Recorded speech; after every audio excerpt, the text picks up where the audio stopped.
Nizamabad MP Dharmapuri Arvind సంచలన వ్యాఖ్యలు చేశారు. రేవంత్ రెడ్డికి మోదీకి ఏమైనా లింక్ ఉందేమో అన్నారు. బెంగాల్లో సువేందు అధికారిలాగా మోదీతో కలుస్తారేమో, అందుకే తనతో కలిసి పనిచేయని అన్నాడు కావచ్చునని అన్నారు. ఇక తాను చిన్న కార్యకర్తనని, ఇందులో లొసగు ఏంటో తనకు తెలియదన్నారు. మన మోడీ గారు మేరసే జుడిజావని మరి ఏమన్నా ఉందో నాకైతే తెలియదు. చాలా చిన్న కార్యకర్తని బీజేపీలో. ఏమన్నా లింక్ ఉందేమో మరి నాకైతే తెలియదు. అట్లాంటిది ఏమైనా ఉందా? సువేందు అధికారి అందుకే చెప్పిన కాంగ్రెస్ వాళ్ళకి సలహా, మా నాయన చాలా సేవ చేసి ఈ పార్టీకి. జెన్యున్ గా కోమటిరెడ్డి వెంకటరెడ్డి లాంటి వాళ్ళు, శ్రీధర్ బాబు లాంటి వాళ్ళు మాట మీద ఉండి జీవితాంతం కాంగ్రెస్ పార్టీలో ఉండి కసంటోళ్ళని చేసుకున్నా సరే, ఈయనకి ఏదో పడేస్తే అయిపో మంత్రి పదవి. మన మోడీ గారు మేరసే జుడిజావని మరి ఏమన్నా ఉందో నాకైతే తెలియదు. చాలా చిన్న కార్యకర్తని బీజేపీలో. ఏమన్నా లింక్ ఉందేమో మరి నాకైతే తెలియదు. అట్లాంటిది ఏమైనా ఉందా? సువేందు అధికారి అందుకే చెప్పిన కాంగ్రెస్ వాళ్ళకి సలహా, మా నాయన చాలా సేవ చేసి ఈ పార్టీకి. జెన్యున్ గా కోమటిరెడ్డి వెంకటరెడ్డి లాంటి వాళ్ళు, శ్రీధర్ బాబు లాంటి వాళ్ళు మాట మీద ఉండి జీవితాంతం కాంగ్రెస్ పార్టీలో ఉండి కసంటోళ్ళని చేసుకున్నా సరే, ఈయనకి ఏదో పడేస్తే అయిపో మంత్రి పదవి. మన మోడీ గారు మేరసే జుడిజావని మరి ఏమన్నా ఉందో నాకైతే తెలియదు. చాలా చిన్న కార్యకర్తని బీజేపీలో. ఏమన్నా లింక్ ఉందేమో మరి నాకైతే తెలియదు. అట్లాంటిది ఏమైనా ఉందా? సువేందు అధికారి అందుకే చెప్పిన కాంగ్రెస్ వాళ్ళకి సలహా, మా నాయన చాలా సేవ చేసి ఈ పార్టీకి. జెన్యున్ గా కోమటిరెడ్డి వెంకటరెడ్డి లాంటి వాళ్ళు, శ్రీధర్ బాబు లాంటి వాళ్ళు మాట మీద ఉండి జీవితాంతం కాంగ్రెస్ పార్టీలో.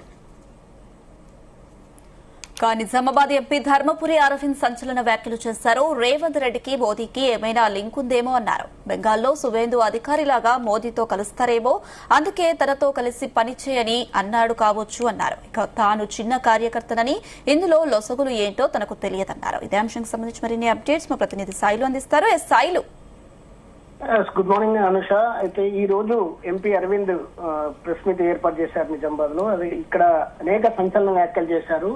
ప్రధానంగా మొన్న మోదీ పర్యటన సందర్భంగా రేవంత్ రెడ్డి వ్యవహరించిన తీరు, ఆయన వ్యాఖ్యలు, తర్వాత మోడీ అన్న వ్యాఖ్యలు, ఇవన్నిటినీ పరిశీలిస్తే మోదీకి రేవంత్ రెడ్డికి కలిసిపోయే ఏమన్నా ఉన్నాయి, అవకాశాలు ఉన్నాయన్న జోషాన్ని ఆయన ఈ రోజు అంటే వ్యాఖ్యానించడం జరిగింది. ప్రధానంగా ఆర్ఎస్ఎస్ భావాలు కలిగిన రేవంత్ రెడ్డి ఆయన విద్యార్థి దశలో నుంచే ఆర్ఎస్ఎస్ భావాలు కలిగిన వ్యక్తి. అదేవిధంగా ఆయనకు మొదటి నుంచి హిందుత్వం పట్ల ఉన్న అభిమానమే మోదీకి చాలా దగ్గర చేసింది అనేది కూడా ఆయన ఈ సందర్భంగా చెప్పాడు. అయితే మోదీ ఏదైతే గతంలో రేవంత్ రెడ్డి నాతో కలిసి రావాలి, మంచి అవకాశాలు ఉంటాయి, ఇంకా ఇక్కడనే ఆగిపోకుండా పైకి ఎదిగే అవకాశాలు ఉంటాయని ఆయన సూచించినప్పుడు రేవంత్ రెడ్డి మొహంలో ఆయన నుంచి వచ్చిన ఏదైతే ఆ చిరునవ్వు గాని, తర్వాత ఆయనలో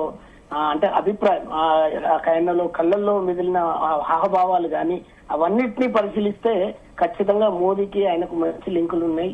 ఏదైతే బెంగాల్లో సీఎం అయిన ఇప్పుడు సువేందు అధికారి కూడా ఏదైతే పశ్చిమ బెంగాల్ అక్కడ టీఎంసీ నుంచి బయటకు వచ్చి తర్వాత సీఎం ఎట్లయిందో, అదే విధంగా ఎప్పటికైనా రేవంత్ రెడ్డి వచ్చే అవకాశాలు ఉన్నాయి, అవి లేకపోలేదు అనే ఒక ఆరోపణలు మాత్రం చేశారు. అయితే దీంట్లో ప్రధానంగా ఇంకా కొన్ని ఏదైతే రాజీవ్ గాంధీ మీద కూడా ఆయన విమర్శలు చేయడం జరిగింది. అయితే రేవంత్ రెడ్డి గతంలో రాజీవ్ గాంధీ అసలు రాహుల్ గాంధీ అసలే మన పిఎం కాలేడు, ఎట్టి పరిస్థితుల్లో ఆయనకు అవకాశాలు ఉన్నాయని అన్న రేవంత్ రెడ్డి నోట ఇప్పుడు ఆయన ఖచ్చితంగా ఆయనను నేను పిఎం చేస్తానని చెప్పేసి చెప్పడం అనేది ఆయన మెప్పు పొందడం కోసమే.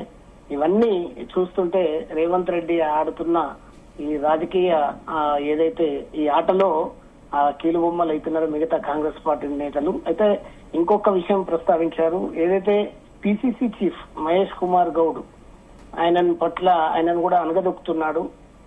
కానీ 24 గంటలు మహేష్ కుమార్ గౌడ్ సీఎం చెప్పమే చేస్తున్నాడు ఆయనను ప్రసన్నం చేసుకోవడానికి కోసం అనేది. మొత్తానికి సీఎం అయ్యే అవకాశాలున్న కోమటిరెడ్డి లాంటి అటువంటి వ్యక్తులనే అంటే ఆ సత్తా ఉన్న వ్యక్తులనే కాకుండా ఇప్పుడు రేవంత్ రెడ్డిని సీఎం చేయడము, వీళ్ళంతా కోమటిరెడ్డి లాంటి సత్తా ఉన్న నేతలందరినీ పక్కకు పెట్టడము, ఇదంతా రాహుల్ జపం, రేవంత్ రెడ్డి చేస్తున్న రాహుల్ జపం అంటూ అనేక రకాల వ్యాఖ్యానాలు చేశారు. అయితే ప్రధానంగా ఏదైతే పసుపు బోర్డు నిజామాబాద్ జిల్లా కేంద్రంలో పసుపు బోర్డు కార్యాలయానికి స్థలం ఇవ్వాలని చెప్పేసి అనేక సార్లు మొరబెట్టుకున్నా గానీ కాంగ్రెస్ పార్టీ డీసీసీ ఆఫీస్ కు మాత్రం స్థలం క్షణాల్లో ఇప్పించుకున్నారు.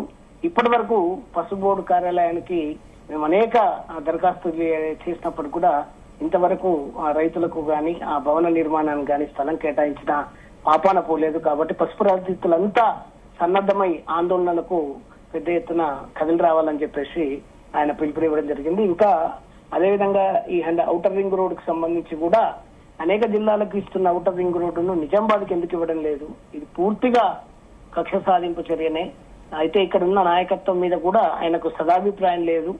ఇక్కడ ఉన్న వాళ్ళంతా కూడా ఫెయిల్ అయినరని చెప్పవచ్చు అని చెప్పేసి అటు సుదర్శన్ రెడ్డిని, ఇక్కడ ఉన్న స్థానిక ఎమ్మెల్యే భూపతి రెడ్డిని గాని, తర్వాత మహేష్ కుమార్ గౌడ్ గాని, షబ్బీర్ అలీ గారిని, వీళ్ళందరినీ ఆయన తప్పుపడుతూ దీని పట్ల ఔటర్ రింగ్ కోడ్ కోసం అవసరమైతే 100 కార్లతోటి సిద్ధంగా ఏదైతే రాష్ట్ర సీఎం సెక్రటరియట్ కు కదిలి రావాలని చెప్పేసి అవసరం వస్తే తాను పూర్తిగా దీనికి సంపూర్ణ మద్దతుగా ఉంటానని చెప్పేసి కూడా ఆయన ఈ సందర్భంగా ప్రకటించడం జరిగింది. అయితే ఓవరాల్ గా స్థానిక సమస్యలతో పాటు అనేక రకాల ఈ జాతీయ అంశాలను కూడా ఆయన ఈ రోజు ప్రెస్ మీట్ లో చెప్పారు. ఇంకోటి రాబోయేది భారతీయ జనతా పార్టీ, ఖచ్చితంగా అధికారంలోకి భారతీయ జనతా పార్టీ అధికారంలోకి వస్తుందని చెప్పేసి కూడా ఆయన జోషన్ చెప్పారు. Anusha. Right Sailu, thank you.